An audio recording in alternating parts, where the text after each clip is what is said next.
Ladies and gentlemen, welcome back to the channel, and today I prepared another specialty of a game for you. This one was played in 2014 between Misho Cebalo, who was playing with white, and Evgeny Vasyukov, who was playing with black pieces. Both are grandmasters, are really strong grandmasters, and we have a position you see on the table, and at this moment in the game Misho Cebalo, who was playing white, finds an incredible move, a sort of move that would Mikhail Tal or Bobby Fischer or Nezhmetdinov would play, and he plays Queen d5. Now you know why I mentioned Fischer and Nezhmetdinov and Tal. Right now white offers this queen for black, but unfortunately black is unable to take this queen. He also has a lot of different options, but none of them are good, and we will all see that in the rest of the game. Stay tuned, this game will be wonderful, I promise. So our game started with d4 and f5 for black. This is Dutch defense. White continues with bishop g5 and g6 reply for black. e3 was played for white, and now black plays knight h6. Idea for black is to put this knight on the f7 square and then push this bishop away. White continues with h4 to anchor this bishop on g5. The game continued with knight f7. Black's idea is put to work.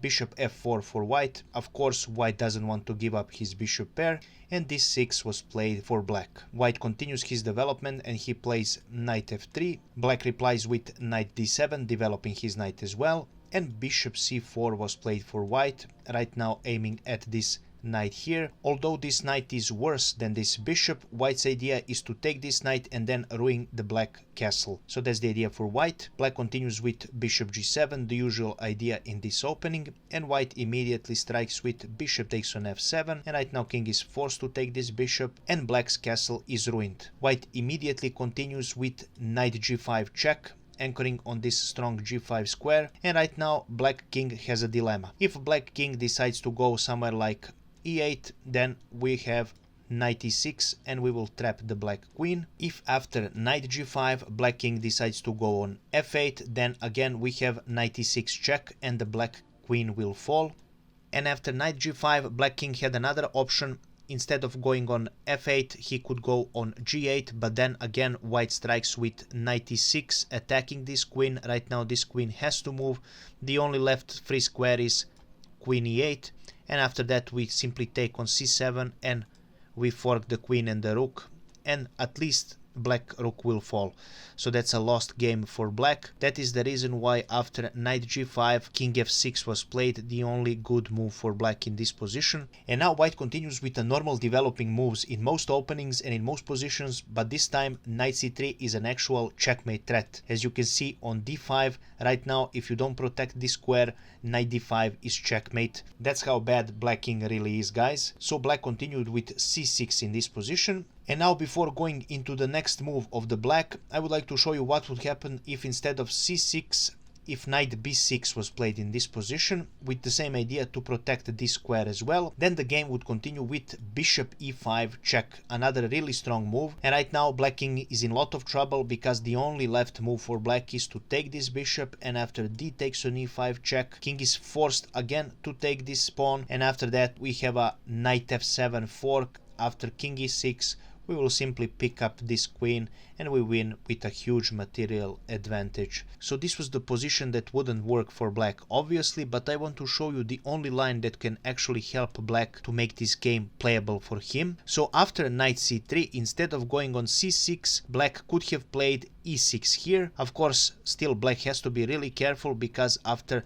knight takes on h7, if the rook decides to take this knight, we have a bishop g5 check, and this queen will fall, so black has to be really careful. He cannot take this knight. After knight h7, the best move for black is to actually play king e7, and after that the game would continue with knight g5, knight f6 for black, and queen e2 for white. And after this move, computer's evaluation says that white has 2-point advantage here. Still a really sharp position, but it is at least playable for black. So this was the only line that actually worked for black, but we will go back to our game. So after knight c3, to protect d5, c6 was played for black. After this move, white continues with queen f3, another really great move. And after e5 for black, as you can see right now, this bishop is attacked and this pawn is under pressure, and right now white played this insane move, queen d5 we saw from the intro. Amazing move, just no words for it. You will see now what would happen. For example, first, if you decide to take this, c takes on d5, we have knight d5 checkmate because black king has no free squares to go. So after queen d5 in the game, queen e7 was played. His idea is simple. He wants to protect the f7 square and he wants to protect the e6 square from checkmate. And right now white finds another incredible move, guys, and that is knight takes on h7 check. After this move, Evgeny Vasyukov decided to resign because there is nothing he can do and protect a checkmate here. I will now show you. Obviously, after this move, you are forced to take this knight, and we finish with beautiful bishop g5 checkmate. As you can see, black king is suffocated and there is nothing he can do here. Now I would like to show you another line. So after queen f3, instead of playing e5, maybe black had another idea with h6. Well, then the game would continue with knight c goes on e4 check, and if f takes on e4, we finish with beautiful bishop e5. Another checkmate. Black king doesn't have any free squares to go. Also, after h6, there was another great winning idea for white here. I will now show you, and this idea was bishop e5 check. And right now you are forcing black to take this bishop, and whatever the black does, for example, if he takes with his knight, we have a knight c to e4 checkmate. The same would happen if he decided to take d takes on e5, knight c on e4 is a checkmate. I wanted to show you another line here, guys. So as you saw, after e5, queen d5 was played, which is a really amazing move. But let's see what would happen if white decided to play knight d5 here with a check. Then the game would probably continue with c takes on d5, and right now queen takes on d5. Again, there is a lot of checkmate threats on e6 and on f7 as well. Firstly, we will see what would happen if black queen went on e8. Then the game would continue with queen takes on d6 check, and after only move queen e6, we finish with queen takes on e6 checkmate. Now you might be saying, but Castle, didn't black had queen e7 here? Yes, my dear viewer, black had that option, but unfortunately for him, we have the same idea here from the starting position, which is knight takes on h7 check. And now you are forced to take this knight, and we will checkmate you with bishop g5. So this was all I prepared for you today. I really hope you enjoyed this game. If you did, please leave a comment, like and share this video, as it really helps me reach more viewers and more crowd. Thank you so much for watching. I really appreciate all of your support, and we will see each other in the next video. Have a nice day.